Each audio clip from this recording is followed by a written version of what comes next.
Hello, everybody. Hello, and welcome to Career Expert Roundtable. I am Bill, the company's expert, and with me, as always, is Abby from Life Work Balance. How you doing today, Abby? I am doing well. I don't know where everyone else is in the world, but it's currently summer here in Colorado. We've got a almost 100-degree day, so I'm enjoying being inside.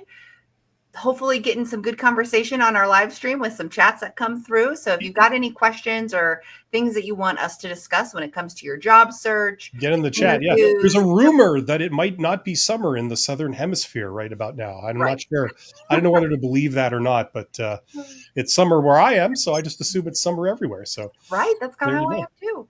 That's Yes. right. Well, I had Yeah. an interesting conversation with one of my best friends this morning. Mhm. She is experiencing a toxic workplace, which I don't think is uncommon. I think a lot of people experience, poor relationships with their direct supervisor, manager, whatever that might be for them, maybe even coworkers and colleagues.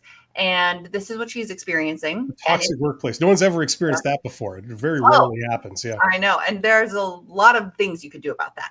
But she's now starting to experience some more like physical manifestations as a result of Ooh. this toxic environment. She's having night terrors. She's getting like physical like welts and the stress is really starting to take a toll on her body. And so she was asking me, should I just quit my job with nothing lined up, or should I kind of stick it out and work Yeah, through these physical symptoms? that's a tough one. Yeah, yeah. And I think a lot of people kind of wonder what they should do if they start to experience these sorts of toxic work environments. Yeah, I mean, okay, like you just to jump in here. I mean, you Yeah, tell me. Like, I'm sure most people would agree that, like, okay, if it's a very short-lived thing, it's just like for 1 or 2 days, maybe you should ride it out and not do anything rash. But if it's a chronic thing, it's happening over a long period of time. Things are bad at work. They don't look like they're going to improve anytime soon. It just keeps going on, and mm, it's detrimental to your health, which is certainly the case with your friend. yeah, After a certain amount of time, most people would agree that, okay, it's probably time for you to leave, right? yes, But where do you draw the line? yes. And I think that it really comes down to your finances and if you are able to support yourself Mm, being unemployed for a long period of time. And I think the safest, and this might even be on like the not even the safest on the spectrum, but I think you should have a minimum of 6 months worth of like emergency fund built up to support yourself to be potentially unemployed for up to 6 months, if not longer. I think there's a lot of people who join our streams who have questions about their job search process who have been unemployed for more than 6 months. So that to me is the biggest thing. If you don't have the finances to support yourself yeah, by it's tough. quitting, I mean, in a perfect world, you would have, money would be no right? object, right? Like that's the thing. And we would all love that. Unfortunately, a lot of people, that's just not, that's not where they are. And, but you're pointing out something very, very important, which is that job search, unfortunately, it does tend to take longer usually than I think most people think it will, that period of transition, Yes. right? And really, if this person had, started networking a year ago and had built really good relationships with other organizations that have the jobs that she does, then it may be a much quicker process. And she may not even be in the situation. She may have been poached from the current organization to work at a different organization as soon as things got rocky.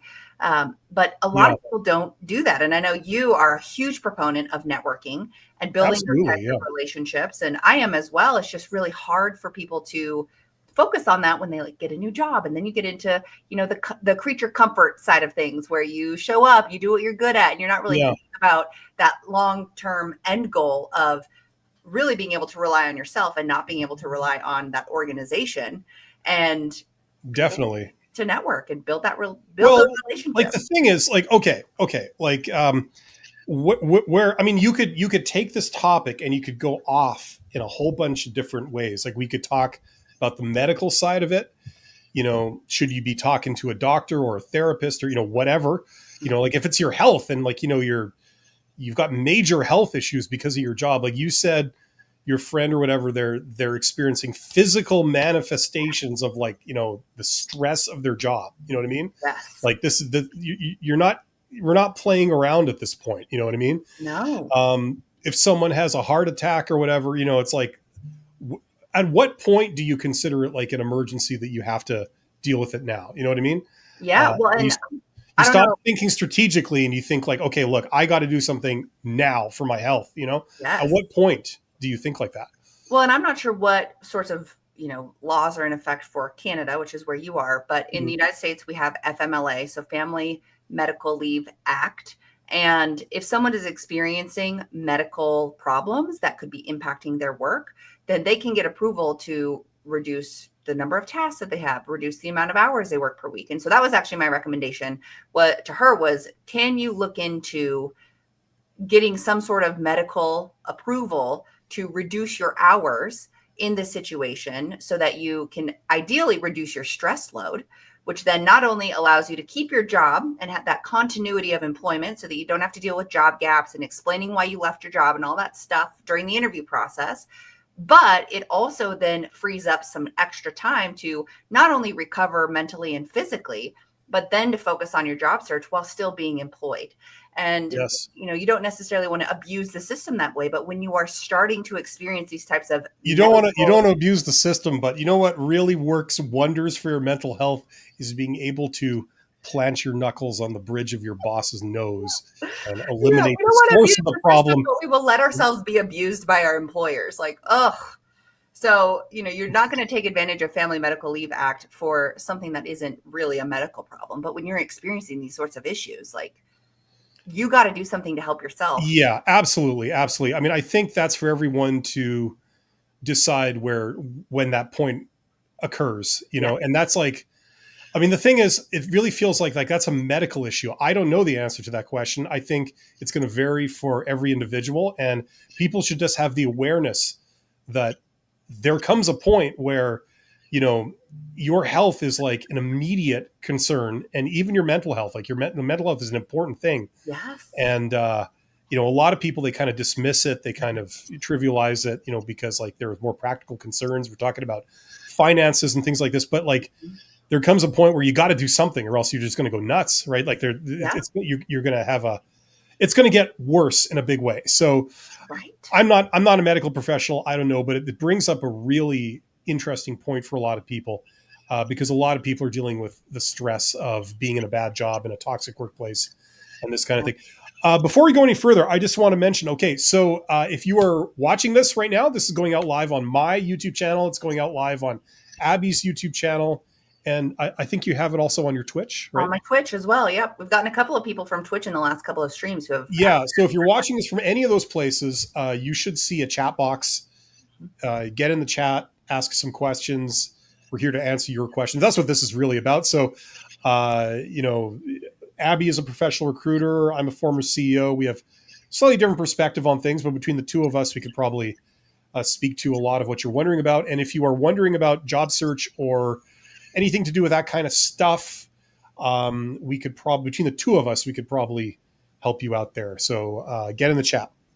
And what's great is that I have a different perspective and Bill has a different perspective. So we will basically demonstrate to you what you'll experience in the real world, which is everyone's going to have a different opinion about what you should or should not be doing. And I think the biggest takeaway is do what resonates most with you. And, you might hear something that you're like, hey, that works for me. And you might hear something else where you're like, absolutely not. I'm never going to do that.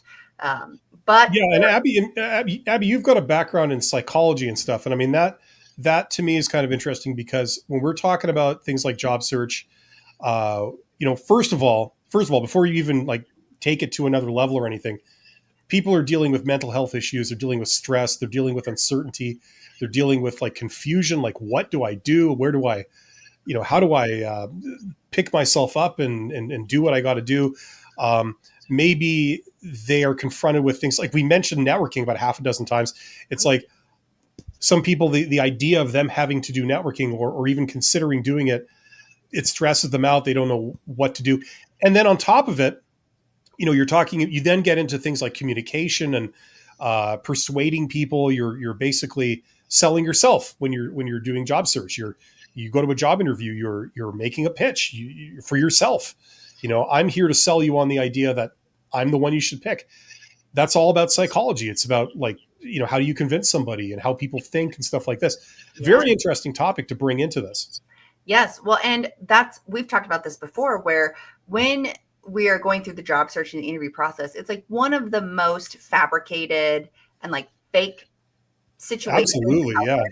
Because in no other situation in the real world, other than through the job search and the interview process, are you going to have to go through this type of rigmarole Yeah. of Thank God. presenting yourself and like, selling yourself, and also having probably some confidence problems and, lack of self-esteem, and like your kind of self-value and the feelings of worth are tied to our jobs and if people want us or don't want us. And Yeah. so, And a lot of people feel like a fish out of water, basically. They like, this is not the type of interaction that they feel comfortable in. They don't really know what they need to do or what it's all about or how to do it. You know what I mean? So a lot of people are confronting that. So yeah, how people think, how people communicate, these are very, very important things. They basically are the difference between success and failure when it comes to this stuff. And it comes back to psychology, a lot of it. it does. It does. And Rourke has jumped into the chat. Hey, Rourke, good to see you. Rourke said, I'm looking at possibly going back to school as my last 20 years have given me experience in many areas, but I'm a master of only a couple. Do I determine where to focus additional training? Well, this is a good question. What do you think, Bill? Okay, here's the deal. Like, listen, I don't know if there's any kind of professional way of doing this. I'm just coming down to my personal opinion, right?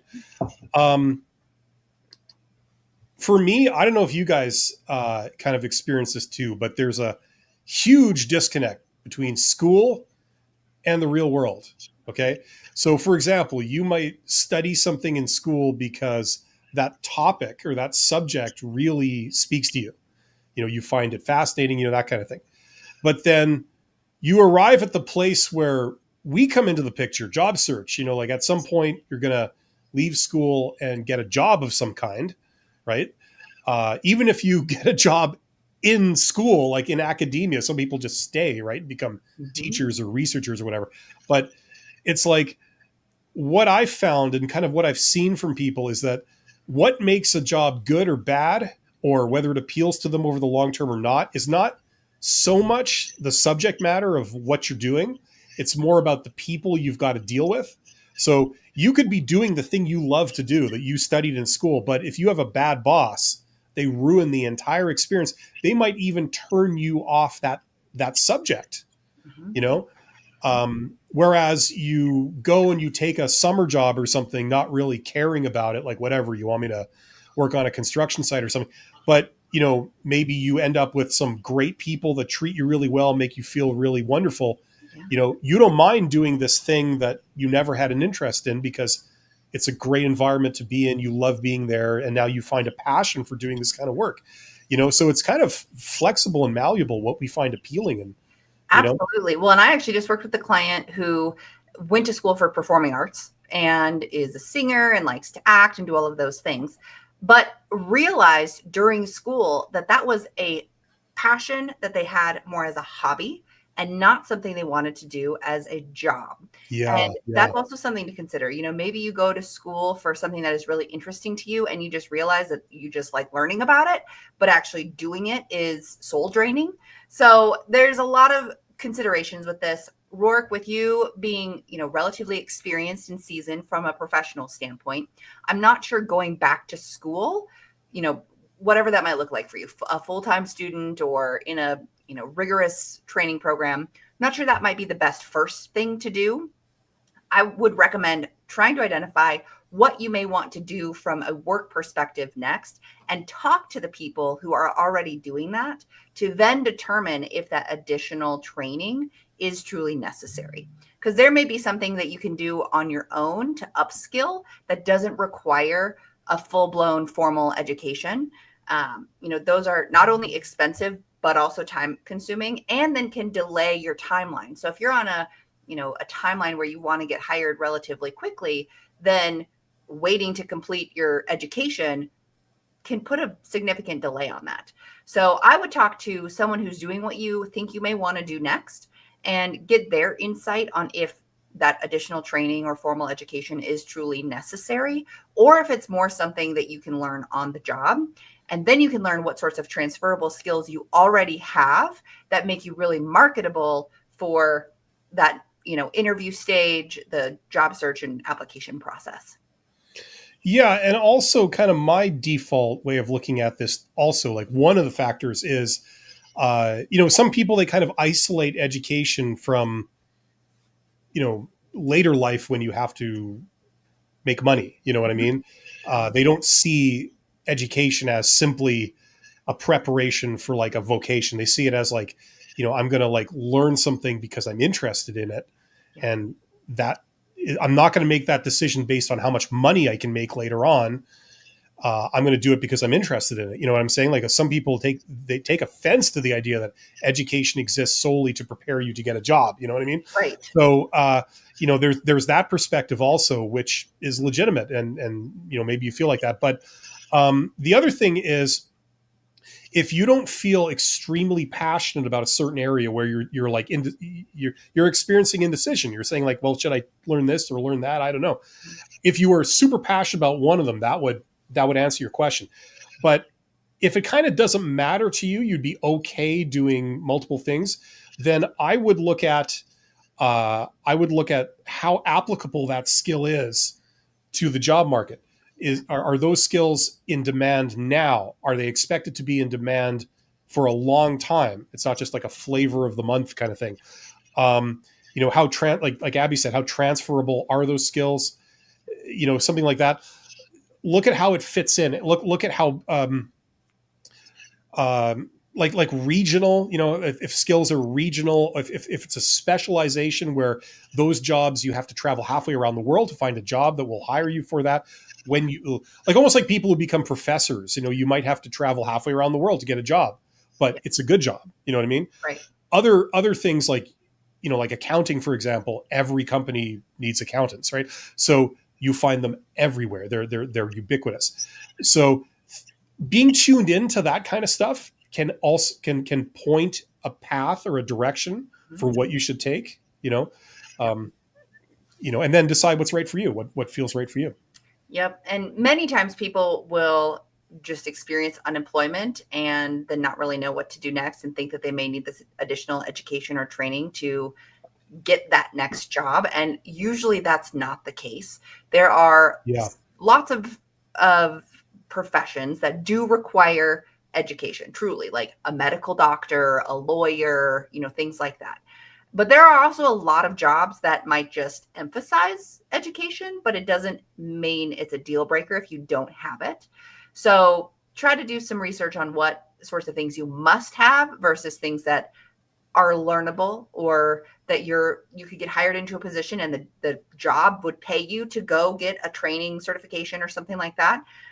So there's lots of options out there. Absolutely. Here's one, Abby. I think this is more kind of up your alley. Yes, and kind of what we were talking about earlier. So Jacob Yeah. says, what would you recommend someone do after being injured on the job? I used to work physical labor jobs like construction, delivery, and moving jobs. Now my foot is injured and I cannot return to any of that. I need a no physical job, like a non-physical job, with no experience. And so I think you actually might be selling yourself short by saying that you have no experience. Those types of jobs that require physical labor or manual labor, like construction, delivery, moving, well, they might have an emphasis on the actual physical aspect of it. You do have some other transferable skills that likely apply to more like office type professional jobs that you would be more sedentary. So those are things like logistics and planning, communication, problem solving, teamwork, collaboration. All of those kind of buzzwords are things that you do have experience in, that you just need to emphasize in a different way on these different types of resumes, essentially, when you're trying to sell yourself for those types of jobs. So Yeah. when it comes to being injured, that you may need some accommodations. So that's one thing to keep in mind. If you're going to be working in an environment where you need some accommodations, then your organization, as long as you're able to do the essential functions of the job, your organization is required by law, if you're in the United States, to provide you with accommodations to make that possible. And so look into some of those accommodation laws. If it requires that like a standard office job might say that you have to lift 50 pounds, but you could ask, like, what does that actually look like? Is that like moving a box from, the floor to a cart that I can roll? Do I, can you be in a role that requires some walking from office to office, or does it have to be like completely sedentary? So think about what that looks like. That can then help you focus your job search, especially, and then realize what transferable skills you already have from your past that still make you a highly qualified candidate for those types of roles. Absolutely. And the only thing I can add here, I mean, I don't know if this applies necessarily to Jacob, but the kind of default thing is if you do have a situation where, you were much more physical, or your job required, I don't know, a lot of walking or a lot of carrying or a lot of like very demanding physical work. And for some reason, you can't do that anymore. Now, it doesn't necessarily mean injury on the job. It could be like just you're aging. You've been doing, or quite frankly, you're just tired of it. You've got 20 years of being a tradesperson. Where I am in Canada, the summers are extremely hot and the winters are extremely cold.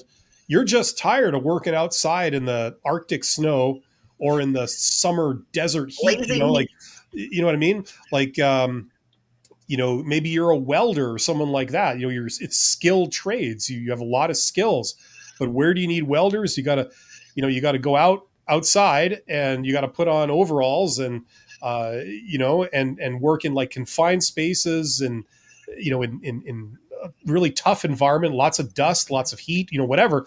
And you know what? You've been doing this for 25 years. It's like, you're just ready to not do this anymore, but you have a lot of skills. This is something that a lot of people in the skills trade, they get to a point in their career and they're starting to think like, okay, I need to transition out of this somehow.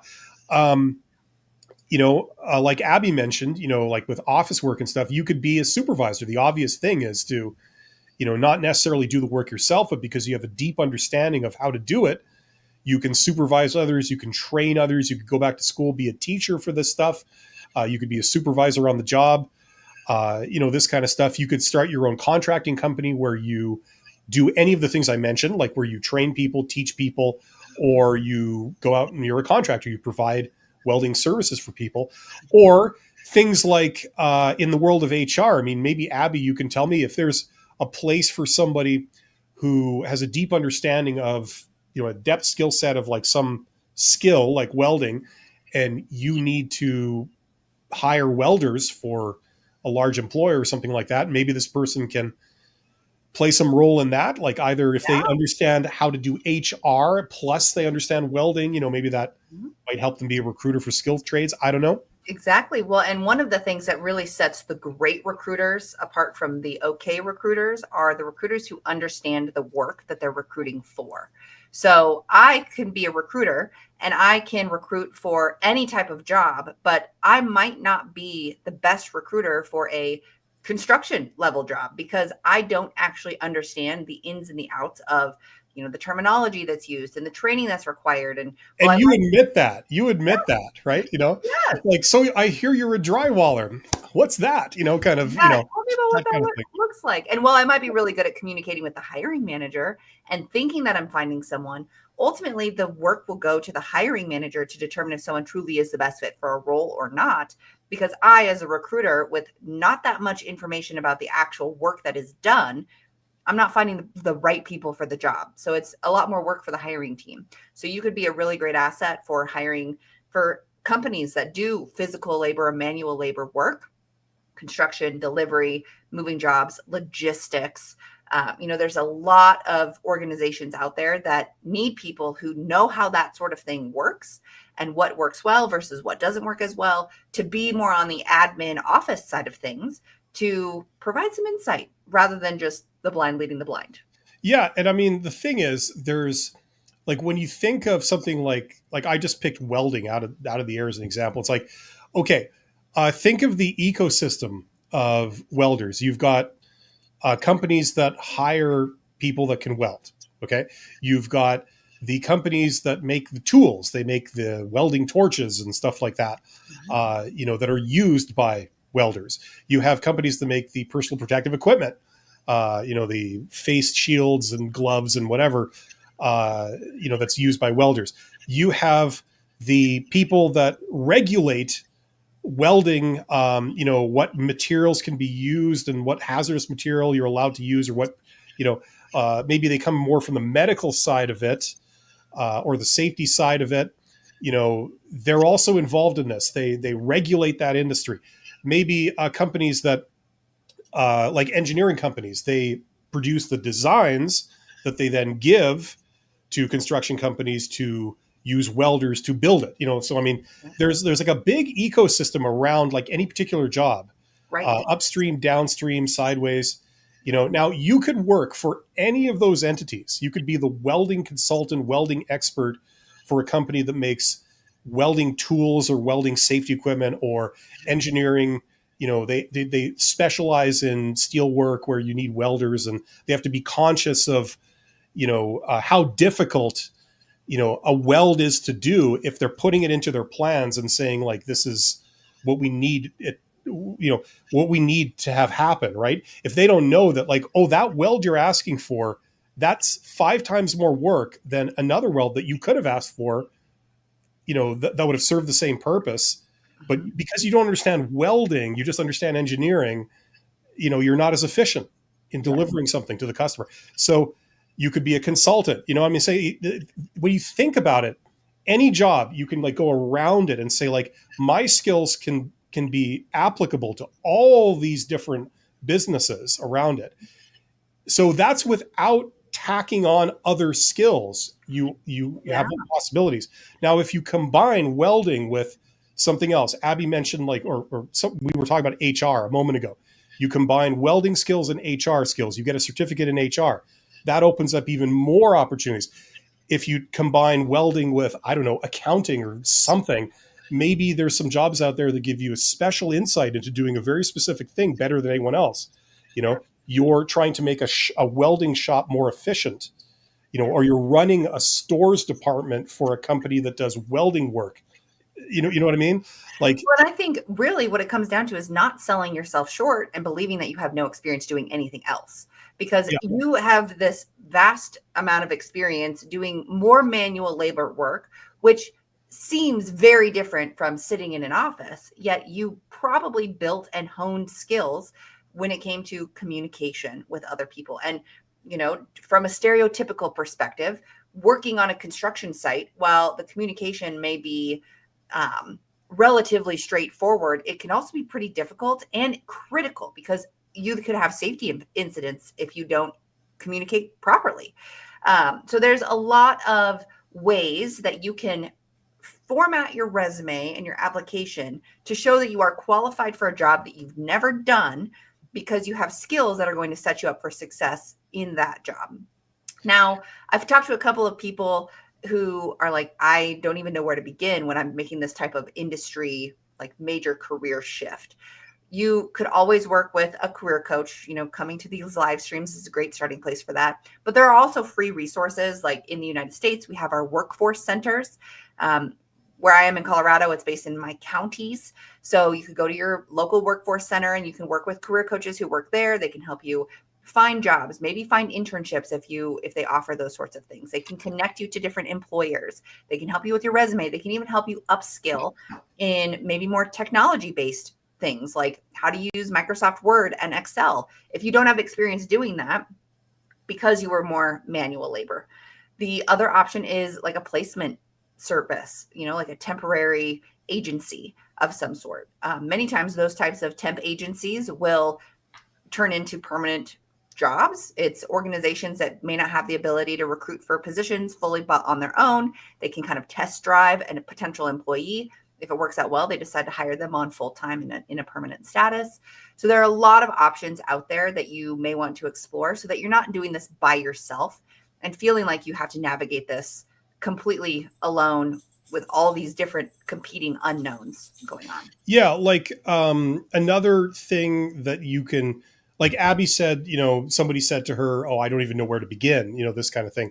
Now, uh, for just for ease of this, just sticking with the welding example I brought up about 10 minutes ago, uh, like a good way if you're wanting to transition out of welding but you don't have any other skills, like one way to do it is events, right? Like, are there any trade shows in your city? Maybe the construction industry is having a big event, a big trade show, in your city in a month's time or something. You go to that, and you have all the companies there that are in the construction business. Of the things I mentioned earlier, there'll be the engineering companies, the general contractors, the clients that hire these people, the industrial clients, commercial clients, and like everybody who plays in that business will have a presence there, like all in one place. And you can go up to them and you can talk to them and say like, hey, like what do you guys do? What's your business all about? And it's like, oh, I do this and you do that. And, maybe you get a business card and like this kind of thing. You meet the people. Abby was mentioning like, okay, you can become qualified for a job you've never actually done. So then you get the $1 million question that a lot of job seekers ask, which is, it's a catch-22. How can I prove that I can do something if I've never done it? Because even a lot of entry level jobs, they claim they need experience for that, which is a total contradiction. Networking can often be the tiebreaker for things like that. People hire you because they met you, because they thought you were awesome. They thought, you had the right attitude and, this kind of thing. So before I go even further, which I'm going to stop, sticking with events, how do you find out about this stuff? Go to ChatGPT or some other tool like Google Gemini, and you ask it, like, say, okay, I'm in this city, right? What events are there in the welding industry or in the construction industry or the engineering industry? What events are coming up in this town or this city or this location in the next month or something? And it can point you in the right direction. It can say, here's the events. You could say, how do I register for that? Or do I have to pay to get in? Or do you have to buy tickets? Or is it just open to the public? You could start with doing things like that. Yep. And that can really sow the seeds. Another option, in addition to like those actual events, like a trade show or a conference of some sort, is even looking into the professional associations that people in your industry are, joining. There's a lot of times where if you have a certification or some sort of professional, requirement, you have to engage in continuing education or training on a yearly basis. And so what sorts of organizations are those usually through? Can you join those organizations to start to network with people who are, adjacent to the industry that you are in? And so it's all about networking. I mean, I think that's one of the common themes of every live stream that we have, is we come back to how important it is to be able to identify and then communicate with people who are potential decision makers for your industry, the potential industry you want to enter, because that just simplifies the process so much more. If you have no experience or you've worked in the industry for 20 plus years and you feel like you're experiencing age discrimination, like we need someone in our corner to really justify and advocate for us if we're going to a new employer. And that network connection can be the deal breaker. They can be the one. Yeah, it's no coincidence. It's no coincidence that we keep coming back to that. It's the most common way people get jobs. Yep. You can look that up. You don't have to take my word for that. A lot of people are surprised at that. That's actually a thing you can verify quite easily. Where are we here? We've got Rourke again here. My local WorkSource office was ever helpful. That's something you were talking about. Yep. And they are usually, at least in the United States, they're federally funded. So there's, some, they should be all over, wherever you are, you should have a workforce center that is at least somewhat close to you. And they provide free resources to people who are having problems finding work. And I mean, even if you are employed and you just want to talk to someone who's a professional, who knows the, environment and the community and what sorts of employers are potentially out there, Workforce is a great place to start. Hey, whenever you talk, the number of viewers goes up. Whenever I talk, the number of viewers goes down. I've noticed that. So that's really interesting to me. I'm not sure what I'm doing wrong, but I'm just going to let you do the whole live stream. I'll just agree with whatever you're saying, and then we'll get like 100 people on here. I wish I could see those numbers because it just says we're live. I don't see any numbers on my end. Yeah, it says for me we're live 35 minutes, and then it says like number of people 30. So like I don't know if that's just my channel or that's the whole thing. I'm not sure, but anyway, wherever you're watching this from, because it's going out on my channel, on Abby's channel, get in the chat. Let us know if you're looking for a job or you just have a career type question. Let us know, and we'll do our best to answer it and help you out. If you haven't been to Abby's channel, her channel is called Life Work Balance. Check it out. She talks about job interviews and stuff like that. Similar, there's a lot of overlap with what I talk about, but check out her stuff. She's got a lot of great videos. And if you don't know who the hell I am, you're just a viewer of Abby's channel. I've a YouTube channel called The Company's Expert. My name is Bill, and I talk about job search and that kind of stuff, and a few other things. So and Bill check has out my great stuff. courses. So if you're looking for something that's a little bit more self-paced to help yourself from a professional development perspective, check out Bill's courses. And then he has a lot of like a wide variety of topics. Well, we have a lot of overlap, how to answer interview questions and prepare for an interview. He's also a ex-CEO, so he has lots of experience from a corporate and hiring perspective, which is very valuable when it comes to kind of understanding what other perspectives are out there while you're engaging in your job search.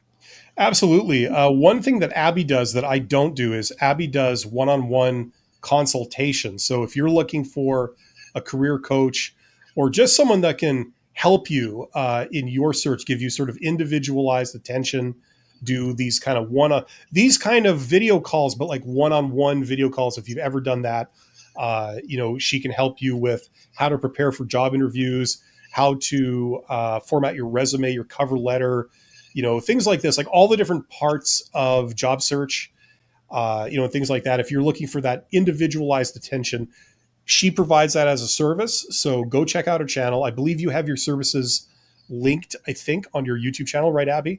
I do. Yep. And my most popular type of service that I offer is my interview strategy session, which is essentially preparing people for their upcoming interviews.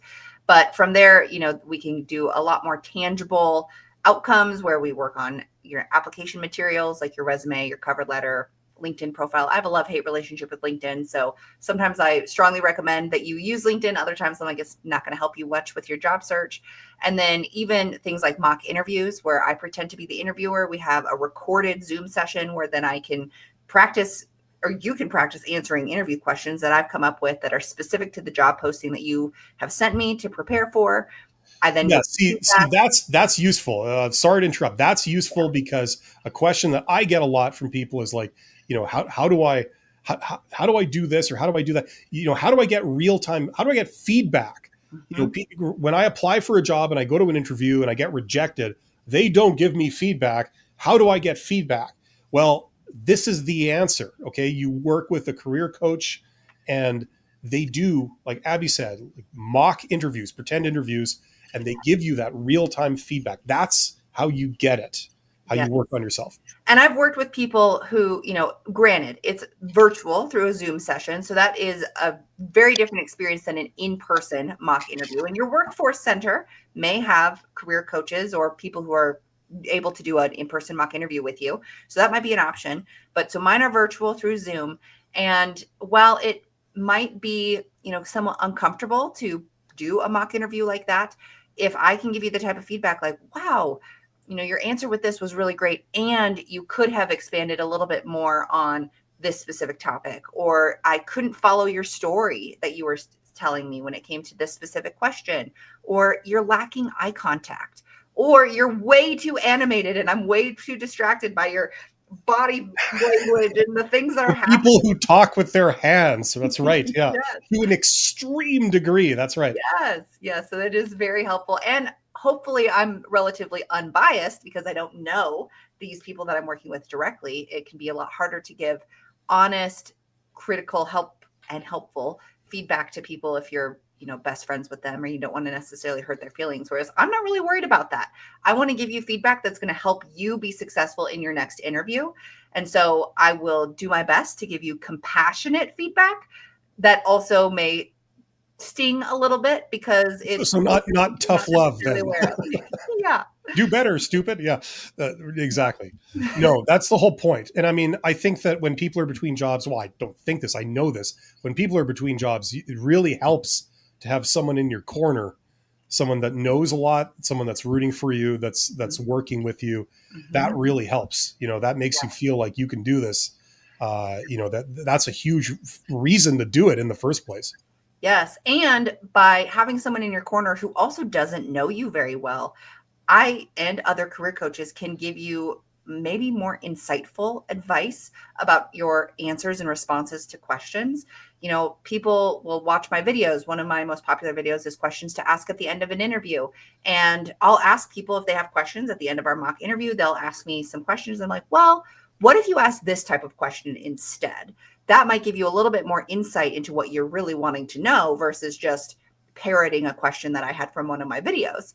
And so it's really helpful because we can talk through your introduction, how you answer the tell me about yourself question. We can highlight some questions that you might be worried about, ask me about my weaknesses or ask me why I'm leaving my current job. Ask me about my hair. Yeah. Yes. You Um, guys got to get into the chat. This is a live Q&A. Okay, this is for us to answer your questions. Don't be distracted by the halo of light I have around me right now. Nobody's asked me about my fantastic haircut. You know, no one. like Tell this. us about Yeah, your exactly. I haircut. mean, ask questions. We're here to answer. Everything revealed.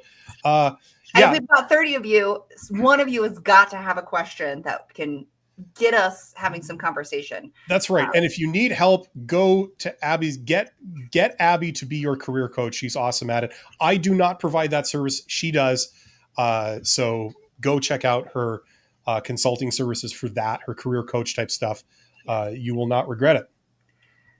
One of the things that's kind of coming to mind for me is like taking a job just to have a job to, support yourself financially.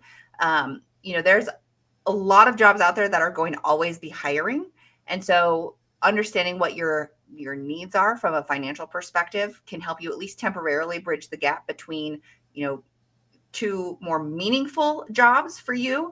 But I've had a neighbor actually who was let go from their job and was offered a job that was not really something they wanted to do, and they declined it, even though it was potentially up to six figures for They that position. throw it back in their face. Hmm. Mm. And then they proceeded to be unemployed for several more months and put Ooh, themselves into did they financial have to ruin. go cap in hand to ask for that job back? Well, then they did, and they were like, Oh, "Sorry, that opportunity is no longer available." So yeah. sometimes you just also should take a job if you cannot make ends meet in the present. Then taking a job that is not necessarily what you want to do, but will help you survive short term can be a good option. You don't want to waste your time completely. You don't want to be working 80 hours a week for minimum wage if that's not going to even help you pay your bills. But at the same time, if you have zero income versus a little bit of income, what is the better offset of that? So, So, so the way I think about that is, I think for some people that might be, maybe I flatter myself, but a learning moment here. Like, for example, somebody offers you a job. Now, the way a lot of people will take that decision is they'll go inwards. They'll say, like, okay, what do I feel about this job? Is this something I want to do? Like that kind of stuff, right? What might be a good thing to do for a lot of people for these kinds of decisions is you also go outwards. You go and say, like, okay, um, that type of job. What are the prospects for that industry coming up? What are the prospects for my industry coming up? Is that more future proof? Are there many other opportunities for there in terms of my career? Like my ambition to, I don't know if I want to climb the ladder or I want to move into a position, where are you going to be in 20 years? Like whatever that is, will that be furthered more by me staying where I am now, or will taking this thing be better for me in the long run? Will it look better? Will I have broader experience or, whatever, right? So don't just go inward for a lot of these decisions and think like, how do I feel about this? Is this right for me? Go outward. Look at what the economy is telling you. Look at the company. Is this a great company to work for? What about the individuals in the company? What other things do they do in that company? Do they combine what you do with a bunch of really exciting things that are you might want to be involved with, or Yeah. you might want to maybe move into in the future. Yes. you know Opportunities for promotion there, or for expansion. Like, look outside of yourself too as a factor when you make these decisions. A lot of people don't really do that as a default.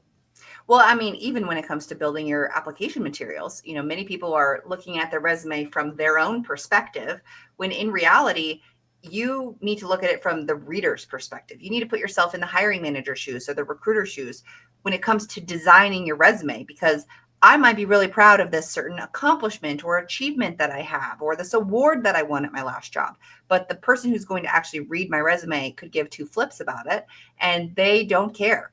So, what sorts of information from, an outsider's perspective, rather than thinking about what I want and what I need, how can I tailor my documents in this process to the people who are going to be the decision makers? And thinking of it more than just for yourself is an important way to step back in many different situations and circumstances. On my channel, there was a filter that was left on accidentally for the comments. So I've turned that off. So if you were trying to comment, but it wasn't showing up because I got these silly filters on, those have now been taken off. That was an oversight on my part. So I'm not sure if that affected anyone, but there you go. Let's have Yeah, those comments roll in now. Yes. that's right. You got Jacob. Okay, so how would you go about explaining to an employer why you were there short term if I was to find something I wanted? Okay. Now, can you clarify for us, Jacob? Is this when you're interviewing for a different job, or is this when you're interviewing more for that employer? Like, because I'm thinking if an employer is like, well, why were you here for a short term if you wanted something else? Or are you thinking more like, oh, why were you only in that position for that short period of time? Yeah, like that if I had to guess, I would say that's probably what Yeah. he means, but I'm not sure. If it is that, what would you say to that, Abby? I think that it's just being honest that, you found this job. Maybe you can talk about how it wasn't the right fit. They didn't have, professional development opportunities, or you weren't feeling challenged. And so, while you took this job and were hoping for these things to happen, the outcome was not that way. And so you're, looking for a job that provides you with, more, maybe more in line with your values, or additional opportunities or things like that. I really don't like this type of question in general, because it's really none of the employer's business as to why you're leaving. Because it could be a wide variety of things, but people do still ask it. Yeah, well, we know. I think we can guess why employers would ask. They would want to know that. Whether it's appropriate to ask it is another matter, but we know why they Right. would want to know. Are you the type of person that like is very thin-skinned? That you take a job and then you have a problem with how it's run or how it goes? Is that the type of person you are? Because the fact that you're leaving after so short a time might suggest that you are. We want to see evidence either way. So I mean, at least maybe I have a suspicious mind, but that's pretty much why I can imagine they would ask this. Yes. Well, and I think one way to maybe get around it is not even including it on your resume. There's my trick is to call your section, your professional experience section, relevant professional experience. And so you might include things. I mean, ideally, you have present work that is relevant to the job that you're interviewing for. But if you're worried that that could hold you back, then you may not even want to include it, especially if it's been like less than a month, or your employment time was like very, very short there. So use that as well as an option. Don't even have it be a question that could get brought up. They might ask, what are you currently doing? What are you currently working on? In that case, you could say, well, I'm currently employed in here, and, I believe I can use those skills in this way. I just wanted to emphasize my more relevant experience for this position on my resume, something like that. That's an interesting question. I don't think I've ever done a video on that when they say, what are you currently working on? Mhm. Mhm. Is that a common question in your experience? Like that has come up time to time over the years, but is that like a more common question or No, I would not say that really? Eh? it's more of like, why do you want to leave, or why did you leave your last job? Yeah. That's like the most common way that that question comes up. But, they might ask you, what are you currently doing for work or for professional development or something like that, just as a kind of opener. Yeah. And that's where it can then get tricky, because you could be like, well, I'm unemployed. And you can like kind of talk yourself into a hole that is much harder to get out of. Um, Yeah. Like, so, I mean, for that, I mean, my without having really thought about it, the answer I would probably say would be to back up whatever your resume says. Yes. So if you have said, like maybe, you have actually left a position, Mm-hmm. but on your resume, you haven't disclosed that you've actually left it. Mm-hmm. It just appears like you're still employed there. Not that you're lying about it. If they asked you about it, you'd say, oh, well, I've left. But, it appears that you're still working there. So when they ask you a question like, what are you currently working on? You could say, as it says on my resume, I'm here and, or whatever.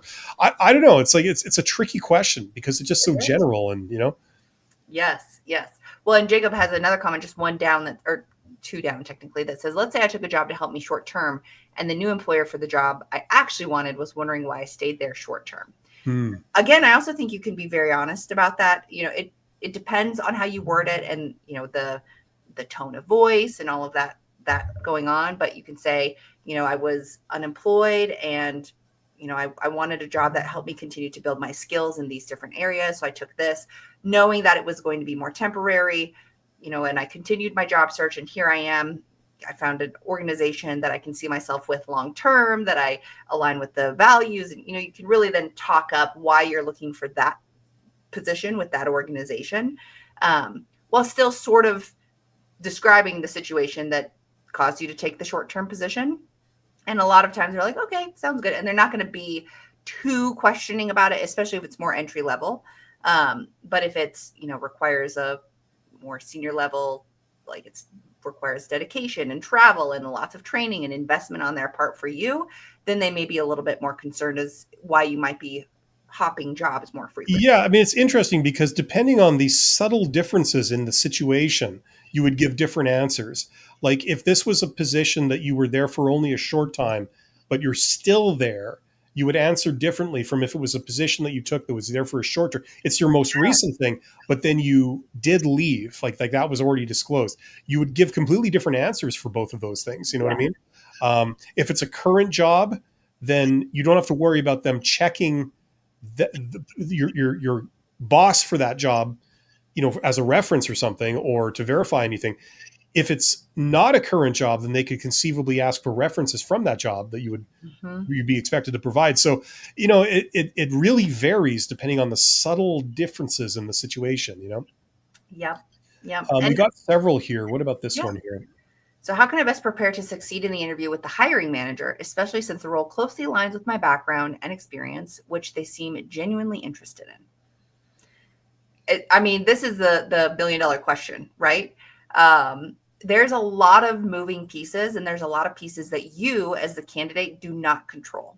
The things that you do control are like how you show up prepared for the interview, How you dress. how you dress, how you behave, your nonverbal body language, the words that you choose to use when it comes to your answers for interview questions. And so, really, the best way to prepare yourself for success in an interview is to practice and to prepare. The people who can wing it are few and far between. And so the people who usually have the most success in their interviews have practiced answering common interview questions. They've used generative AI platforms to create potential interview questions that are specific to the role that they might be interviewing for. They've come up with some core competencies that they have for themselves that align with the role, and they built stories around those core competencies. And then they also take a deep breath during the interview, and they can calm that interview anxiety, calm their nerves, and they can come across really confident, well-spoken, clear, concise. All of those things are really important to making a great first impression. And they practice. And they They practice. do practice interviews. They don't just go down and talk to someone at a job interview, and that's the first time they've like practiced talking to somebody. You do mock interviews. You do pretend interviews.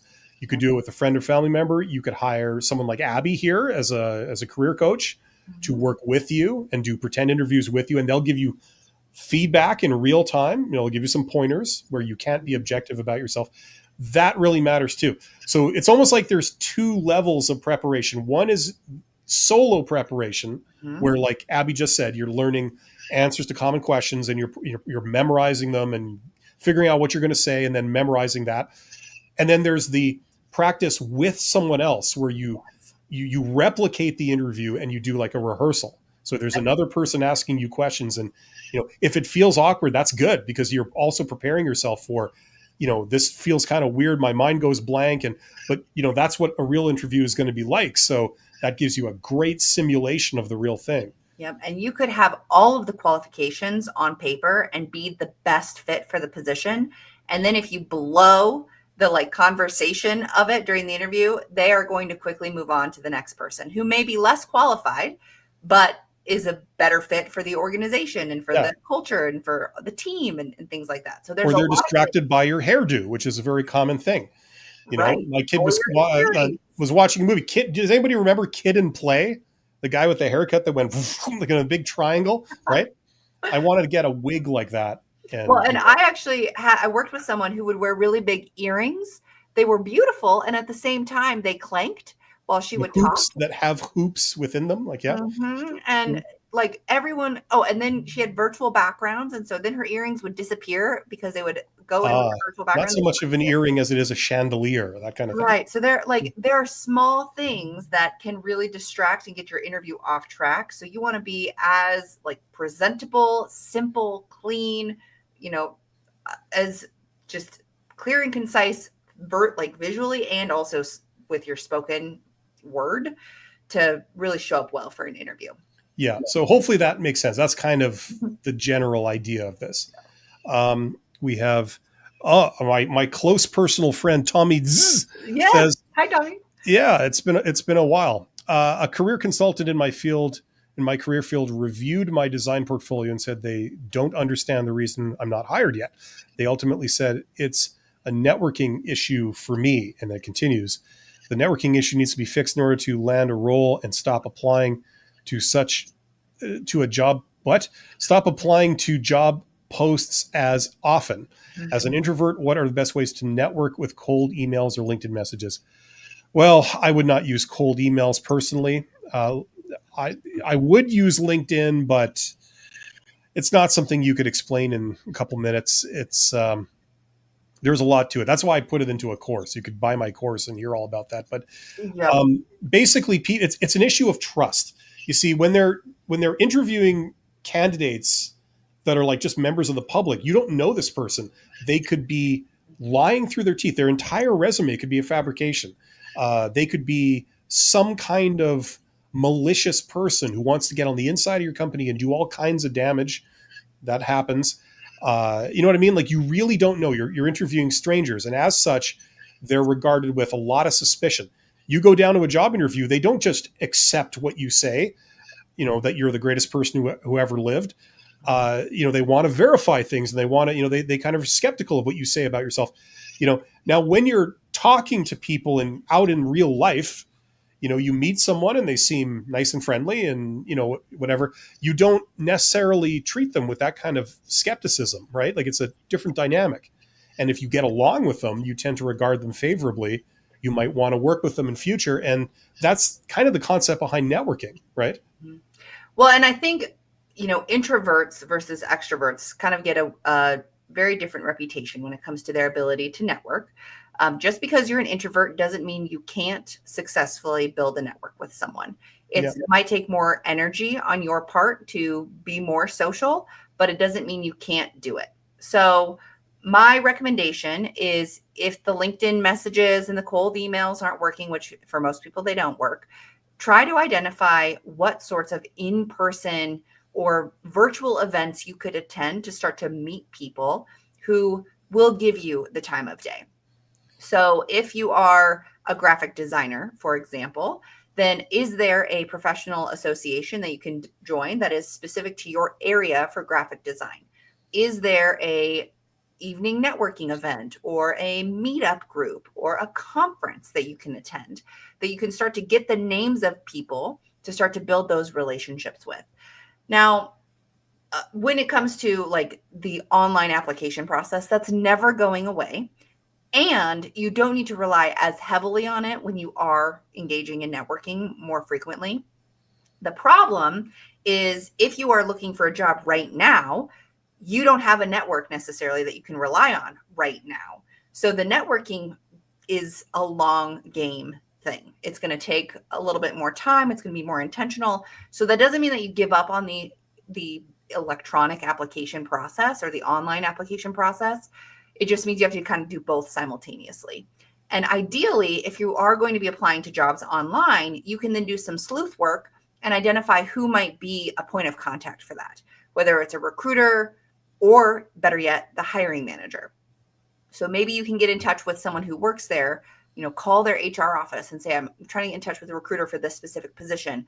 Would you be able to, give me their email or their phone number so I can reach out to them directly? Or I'm trying to get in touch with the hiring manager. Like, hiring manager is the best because they're ultimately the decision maker about the position. But you're not going to be able to rely on networking now if you don't have that network. So you are going to have to continue with that electronic application process until you have a more robust network, which could take a while. And so it, again, comes down to trust. Like Bill was saying, people are not going to just refer you to jobs or put in a good word for you if they don't know you very well. And so you are going to have to really prove yourself through the application process, but start building your network now so that when you get a job, hopefully soon, then the next time you're looking for a job, you don't have to go through this long, drawn out application process because you have a network that you've built that you can more rely on to put in a good word for you when that time comes. Yeah. Okay, Tommy, just to try and look at this thing from like the 30,000 foot view here. Networking simply means people communicating with other people. That's all it means. Yep. So as you can imagine, there are many different forms of that. If your ultimate goal is to get a job, you could go about this many ways, right? For a start, you could do it in person or you could do it virtually, right? Now, like those are two giant categories, right? Now, if you're an introvert type like me, right on, solidarity. Actually, I think the fist should have been a different way around. I was more of a angry fist. Anyway, okay, so if you're wanting to do it virtually, there's many ways you could do it. You might have you're gonna reach out to people. Okay, now one giant category within the virtual thing is, like Abby was saying, do you have an existing network? Do you have like 1,000 people you already know? If you do, you might be going to people you already know for a variety of purposes. If you don't know anybody, and this is common, it's also common among like extroverts and people. They arrive in a new city, they don't know anyone there, and they want to get a job through networking. That is completely possible. And within that world, there's something that I believe, and I have believed for some time, is sort of like relatively straightforward for introverts and novices and young people that have never done this before. It's called direct outreach. That's where you don't know the people on the other end, okay? But what you're doing is you're doing a very simple thing. You're sort of finding the right person to talk to online. Here's a person, this is their job, and they work at that company, and that company does employ people that have my skills. So it's conceivable that, they could employ someone like me. So I'm going to reach out to them. Now, I don't know them, but, I've decided to do that. Now also it splits off. What are you looking for? Are you looking for them to consider you for a job, or are you looking for them to take a deeper look at you, and have more communication with you? Like, this is the tip of the iceberg. You're wanting to get, say, like a face-to-face meeting, or, you have to have an idea. And there's a variety of things you could go for in this situation, right? Now, one possibility is you just send out a thing saying, hey, I'm here, I do this, I'm qualified in this. If ever you're looking for someone who can do that, please let me know, because I would love to work for you, right? And that's almost like sending out job applications. It's like, chances are that's, if that lands in somebody's lap, they probably don't have a job right this moment for you, right? They're not hiring right this second, but they could hire in a month's time or 3 months' time. You know what I'm saying? So, you know what I mean? Like, there's all kinds of different situations. Do they have a job posted right now? Or do they not have a job posted? If they do have a job posted at their company, if you reach out to them, they might just refer you to their recruiter or their official hiring process, their website. If they don't have a job posted, Does that mean they're not hiring? No, a lot of times companies are hiring. They're just doing it on the down low, and they're not doing it publicly, right? So even though they don't have anything posted, they could still be hiring. So if that's the type of person you're trying to reach, what is the request? You know, do you want to further communication with them? Do you want to meet them? This kind of thing. So you have to think ahead. Like, for example, if your goal is to meet them, you have to develop your conversational skills. Can you go down and meet with somebody and have like a very pleasant meeting, where they end up liking you, and what do you talk about? So there's quite a lot to this, right? There's the discovery phase. There's the sort of conversational phase. You can also do events and stuff. That's like things like job fairs for students are not like big leagues, high level stuff. Like you could know nothing and you've never done this before, but you go down with a stack of resumes or a stack of business cards, and you talk to a lot of people that are very receptive to you. There's a lot of things in the world of networking, but what is a consistent theme of my channel, and that Abby and I have talked about a lot, is like my message is to encourage people to explore this world, because if you're an introvert or an extrovert or whatever industry you're in, whatever personality type you are, there is a version of this that you can do that will be very effective, not only to discover opportunities, but put yourself forward for them and get them.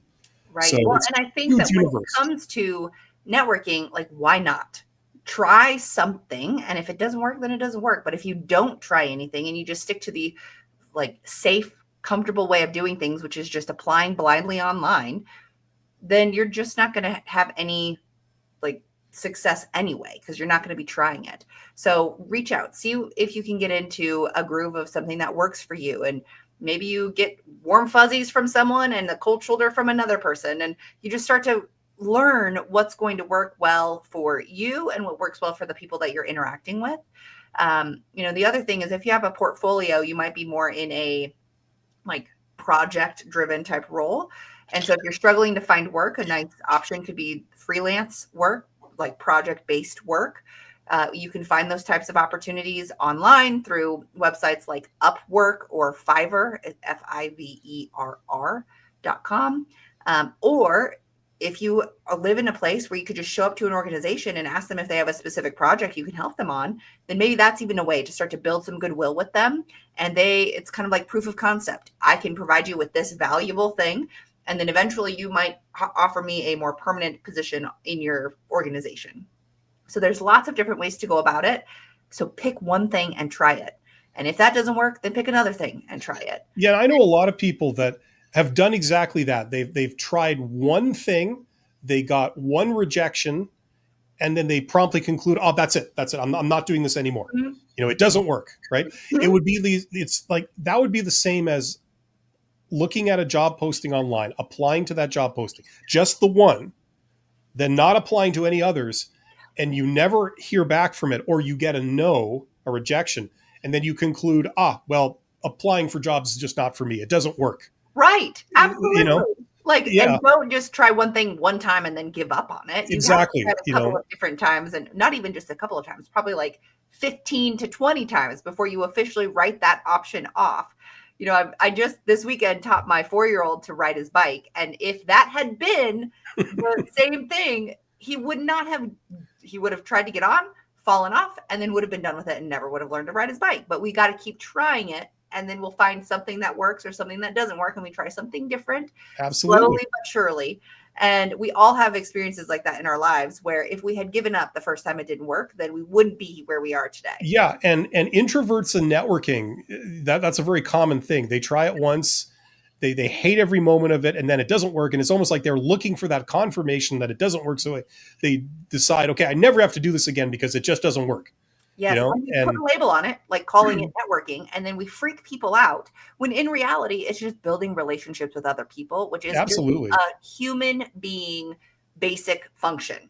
So we as humans need other people. And so you don't have to think about, okay, professionally, what organizations do I know and who do I know who works there? Like, if you're struggling with identifying people in your network, think about, the 6 people closest to you and who they might know. And maybe they can make a connection for you, and you can just have a coffee conversation with someone who works for an organization that has a job of something that you could be able to do. And they then might be able to connect you to a hiring manager or an HR person. So even there, like writing down a list of 6 people that you already know who might know someone and reaching out to the people you already know and have a good relationship with and asking them, do you have any advice or insight for me? Do you know someone who does this? They might be able to provide you with some connection that you wouldn't have otherwise. Absolutely. Now, Tommy had like a big kind of string of Yeah. posts here. So, And so I think things got duplicated slightly. So I think we're on to the very last comment. oh, okay. Okay. Which this 2 more one? down from there. One, okay. So, touching on resume prompts through AI, because I think we kind of touched on the networking stuff here, which is like networking for me is also going to look very different than networking for Bill. And it's because we are different humans with different experiences. And so different personalities, different strengths and weaknesses, that's how it goes. And so again, we mentioned this at the very beginning. You might hear some advice that really resonates with you and some that also falls a little bit flat for you, and that's okay. But the main message to take home with this conversation about networking is you got to try it. And you have to be like consistently putting some effort into it without giving up the first time it doesn't work. So it will work out. Put some effort into it, put some thought into it, and we'll cross our fingers and hope that you have some good outcomes sooner rather than later with it. Yeah, I'm going to plug my course and say that I have a course. It's called Get Hired. It's linked in the description box below this live stream if you're watching this on my channel anyway.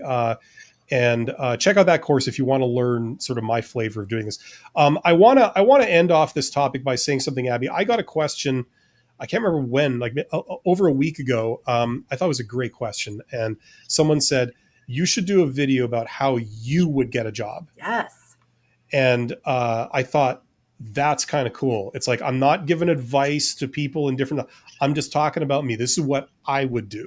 Mm-hmm. And I don't know, Abby, I want to throw that out to you. Yes. If you're looking for a topic for a video, I'd be interested in that too. Like how would you go about getting a job? Mm-hmm. Okay. We're not giving out life advice here. We're just talking about what we would do. Yep. I think I'm going to do that video sometime soon, because the more I think about it, the more I realize I haven't actually discussed that stuff ever, I think, on my channel. And that might be interesting to explore. So yeah, I think you're right. Yeah. I think that would be a great option, because even just seeing how other people do it could give other people ideas on how they could, change or modify their process, try something new and different, and then also see that what works for someone else might not work for you. Yeah. Did we answer this, the AI resume prompts and stuff? No. And I think so.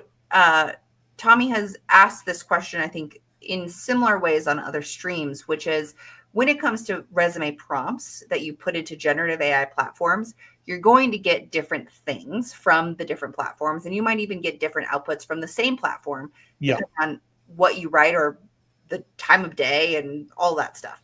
So, there are Mars is in the house of the Ram and all that kind of stuff. Yeah. Yes. There's no guarantee that doing it this way will get you a resume that's 100% perfect. The things to keep in mind is there's a lot of moving pieces. One, does the organization that you're going to be applying to have a formal applicant tracking system that actually cares about these sorts of keywords? I've worked for organizations that were a little bit more technologically advanced, where they, you would put in the types of keywords that you were looking for as a recruiter, and then others where it doesn't even scan the resume. It was more of like just an attachment for the recruiter to look at. So that's something that might happen. The amount of effort you put in for like keyword scoring for a computer system might not even matter.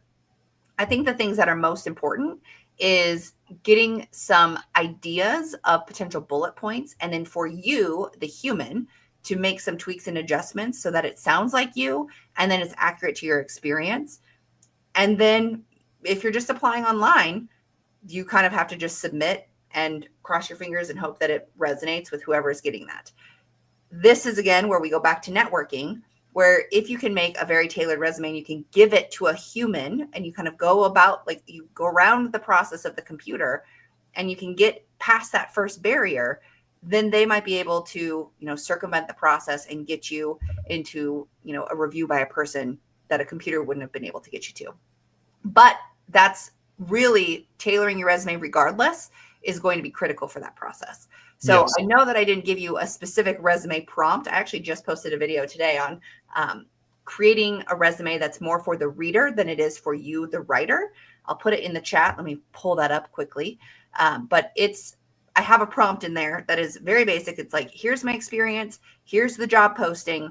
Please create 5 tailored bullet points for each of my experiences that is using language that the recruiter or the hiring manager cares about, and include metrics if possible, something like that. And then, just as a disclaimer, and hopefully everyone is doing this, even though I know a lot of people are not, you're double checking those bullet points to ensure that they are real and that the metrics actually happened. And a lot of things will happen with generative AI where it will hallucinate your experience and it will put I've seen stuff that in before there. too. So it just makes up like a background for you. Yeah.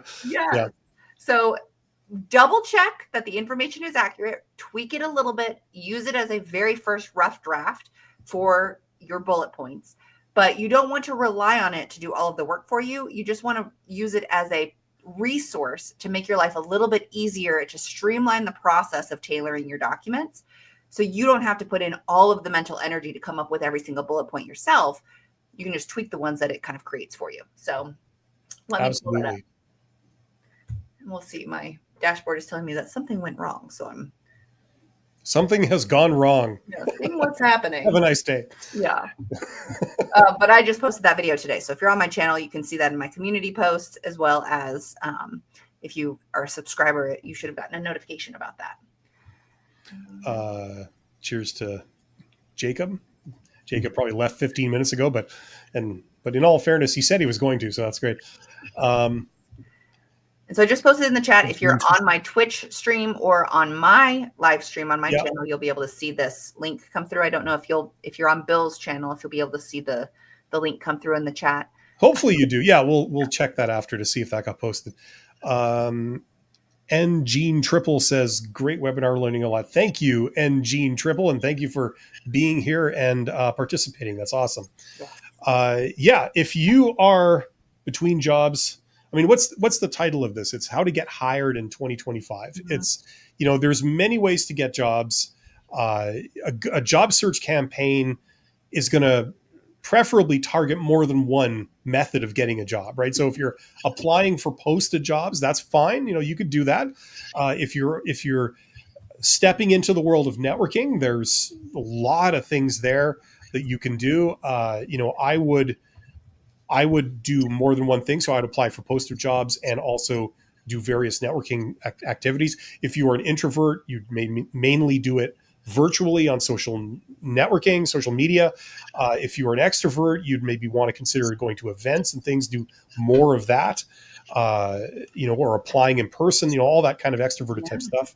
Well, and I'm an introvert as well. And I think people find it hard to believe when we're like YouTube personalities, so to speak. Yeah.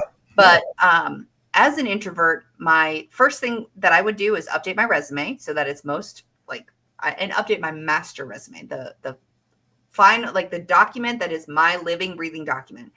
Update it for all of my current stuff that I've been working on, the things I've done in the last, 3 years, whatever it might be that I may not have captured before. And then I would do 2 things. Like you mentioned, start applying to jobs online with organizations that I really have no contact with, and also go to my network. So even though I'm an introvert, I also participated in professional organizations where I was on the board of a couple of those organizations, built relationships with people in those organizations.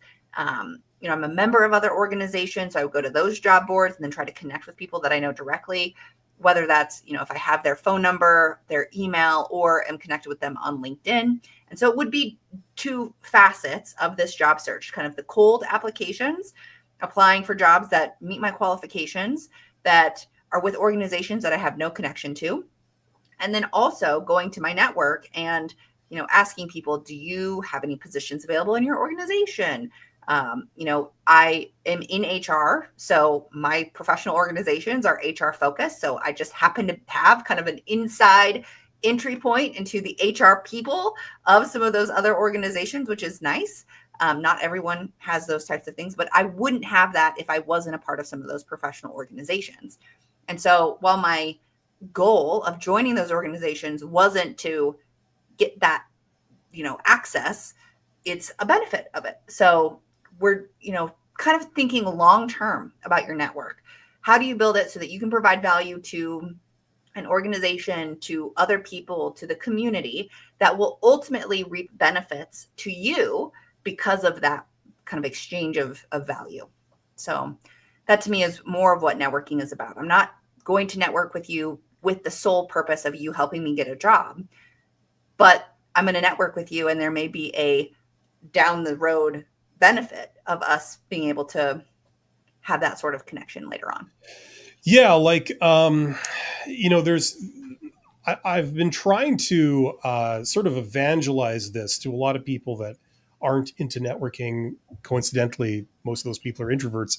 Um, and basically communicate to them, like, how this works. And the idea is that, like, imagine you are a decider. You're in a position of authority. You get to decide who does this, who does that. You could hire somebody, right? Now, on the one hand, you have, a job posted, right? And you have sort of people applying for it, right? Um, on the other hand, you have other people that are contacting you and say, "Hey, I would love to work for you. I understand you're looking for this. Here I'm qualified. Here's my resume. I'd very much like to speak with you."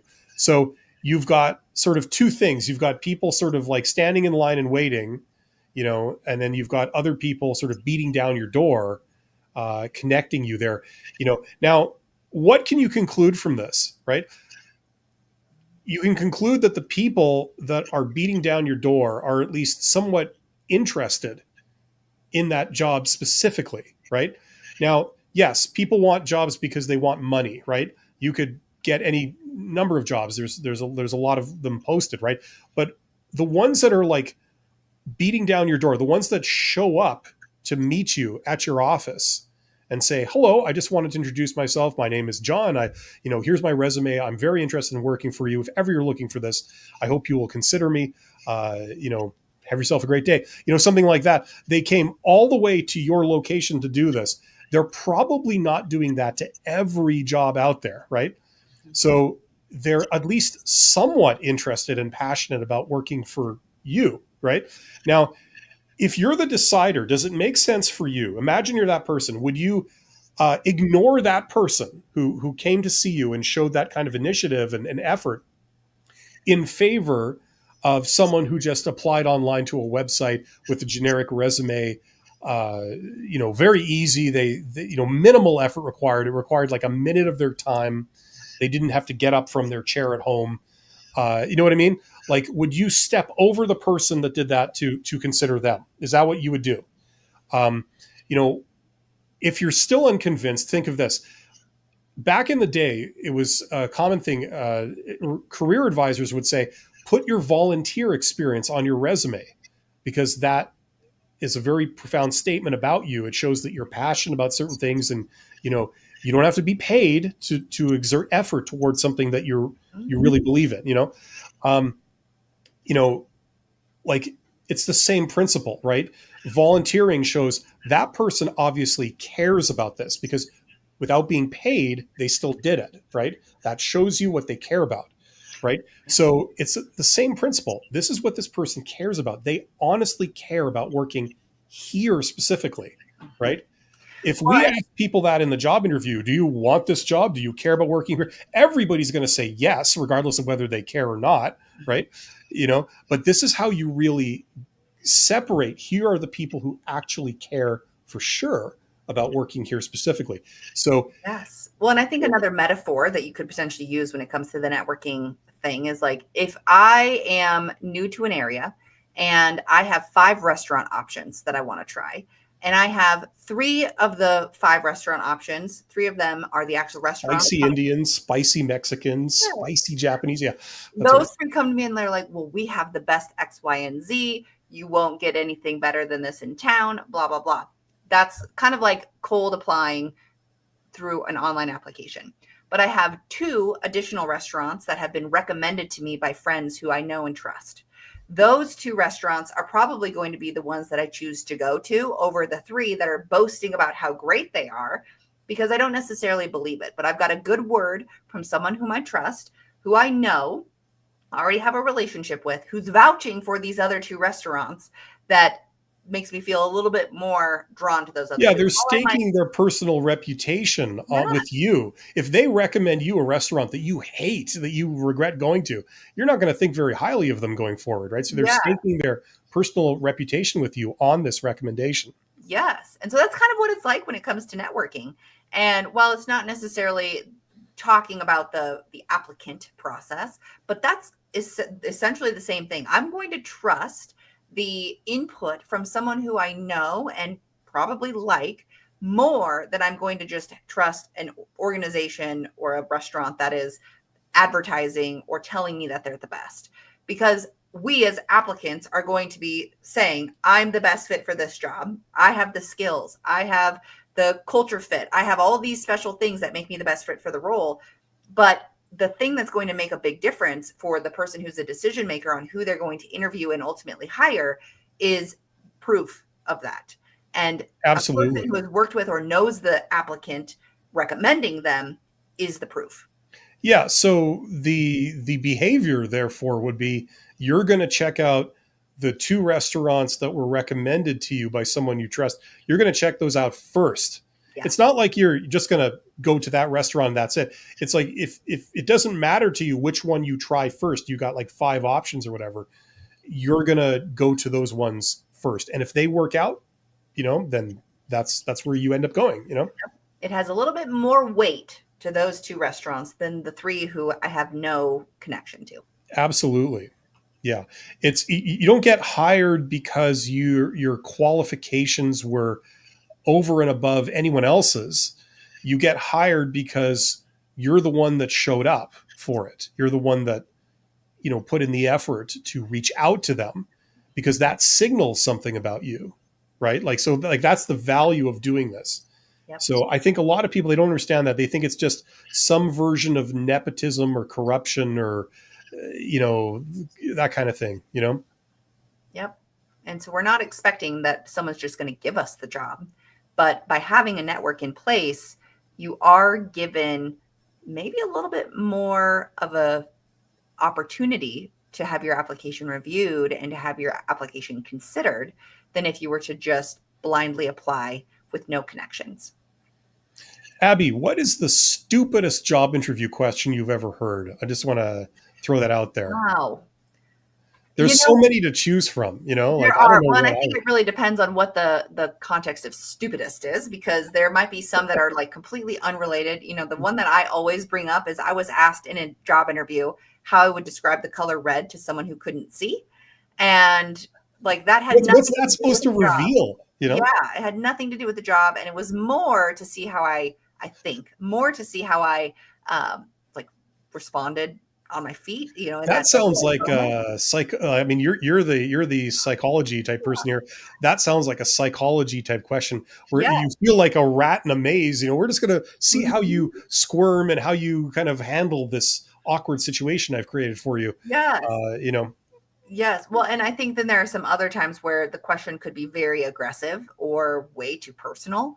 Um, you why know, are you like this? Yeah, yeah, yeah, yeah, exactly. I mean, people get like rude questions like thrown at them all the time, like stuff that like I don't know you would never say that to someone like in a real world situation. It would and be if you did, inappropriate. you probably would be reported to HR for Yeah, harassment or something like but that. it's like because it's a job interview and because it's almost like this like artificial kind of formal sort of thing, they feel they can ask anything, like Yeah. regardless of how confusing or how personal or whatever. Yeah. Yeah. Well, Anyway, and I've had to talk some people out of asking certain questions. When I was a recruiter, I would like my hiring managers to ask the same sets of questions to applicants so that it was as consistent a process as possible. And yeah, so I would, give them some example questions and then ask them to come up with some questions as well. So I had to talk them out of asking some questions. Like, what are you hoping to get by asking this question? What's the intention? And hopefully, whoever's putting the questions together is having that type of conversation with someone to be the voice of reason. But have you What ever is the had purpose of this? Well, we don't know really. It's just Yeah. for fun, I guess. Yeah. Just to see. Yeah. No. Have you ever had a ridiculous question asked of you during an interview like that? Me personally, the only ones I can remember were not really questions; they were statements. Mm-hmm. Someone like almost like I mean, I don't think they pointed at me. It kind of felt like that, I Yeah. think, but Personal. yeah, they said like you strike me to like you're not the type of person that would do this, or you're not a very good person at doing that, or like those kinds of statements. It's not even a question. It's like you're not good at this.